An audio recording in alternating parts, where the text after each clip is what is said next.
নমস্কার বন্ধুরা, আশা করছি সকলে খুবই ভালো আছেন। বং কিচেন বনানি নতুন একটা রেসিপিতে আপনাদের সবাইকে স্বাগত জানাই।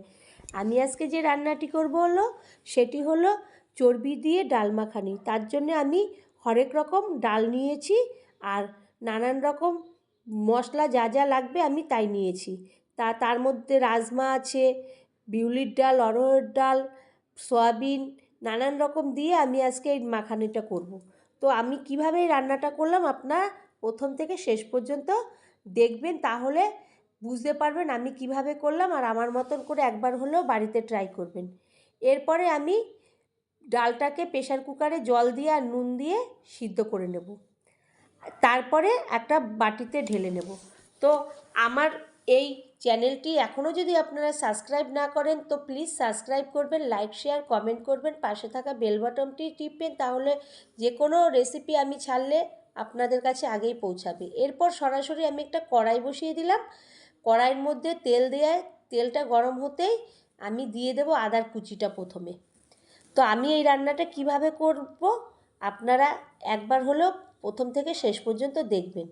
আদাটা ভাজা হয়ে গেলে আদা কুচিগুলো আমি দিয়ে দেব রসুন কুচি, আবারও আদা রসুন ভালো করে ভাজবো। আমার এই রান্নাটা একবার প্রথম থেকে দেখবেন, তাহলে বাড়ির সকলকে এইভাবে একবার হলেও করে খাওয়ালে তারা অনেক আনন্দ পাবে। এরপরে আমি পেঁয়াজ কুচিগুলো দিয়ে দেব। আদা রসুন পেঁয়াজ এইভাবে আমি প্রথমে ভালো করে তেলের মধ্যে ভেজে নেব। যেহেতু আমি চর্বিটা দিয়ে রান্নাটা করছি, তারপরে আমি ডালটাকে ভালো করে সিদ্ধ করে নেব। আমি কোনো এখানে জল ব্যবহার করব না। ডালটা অনেকটাই নরম করে নিয়েছি, এই চর্বির তেলেই এটা পুরো রান্নাটা হয়ে যাবে। এরপরে আমি দিয়ে দেব লঙ্কা কুচি। লঙ্কা কুচি দিয়ে আমি আবার পেঁয়াজ রসুন আদার সঙ্গে ওই তেলের মধ্যে লঙ্কা কুচিটা ভেজে নেব। ভেজে যখন একটুখানি ভাজা ভাজা হয়ে যাবে আমি তখন ওর মধ্যে দিয়ে দেব চর্বিটা, যে খাসির চর্বিটা ছিল সেই চর্বিটাকে আমি দিয়ে এবার ওই মশলার সঙ্গে চর্বিটাকে ভালো করে কষিয়ে নেব। এরকম একটা ডাল একবার হলেও বাড়িতে করবেন। অড়হর ডাল দিয়ে করে, কিন্তু আমি এটা নানান রকম ডাল মিশিয়ে রাজমা টাজমা সমস্ত কিছু দিয়েই এই পাঁচমিশালি ডাল মাখানিটা আজকে করে দেখাচ্ছি।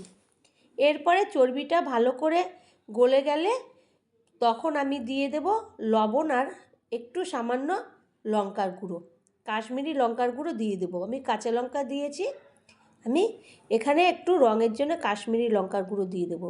এবং চর্বির থেকে জানেনই তো প্রচুর তেল বেরোয়, ওই তেলে তেলেই সমস্ত সিদ্ধ হয়ে যাবে। তখন আমি দিয়ে দেব টমেটো কুচিটা। টমেটোটা দিয়েও আবার ওই চর্বির সঙ্গে পেঁয়াজ রসুন আদার সঙ্গে ভালো করে আমি কষাতে থাকবো। কষানো যখন প্রায় হয়ে যাবে তখন আমি যে ডালটা রেখেছিলাম ডালটাকে দিয়ে দেব। তো নতুন বন্ধুরা আমাকে যারা আপনারা আমার রান্নার কমেন্ট করেছেন তাদের আমি অনেক অনেক ধন্যবাদ জানাই।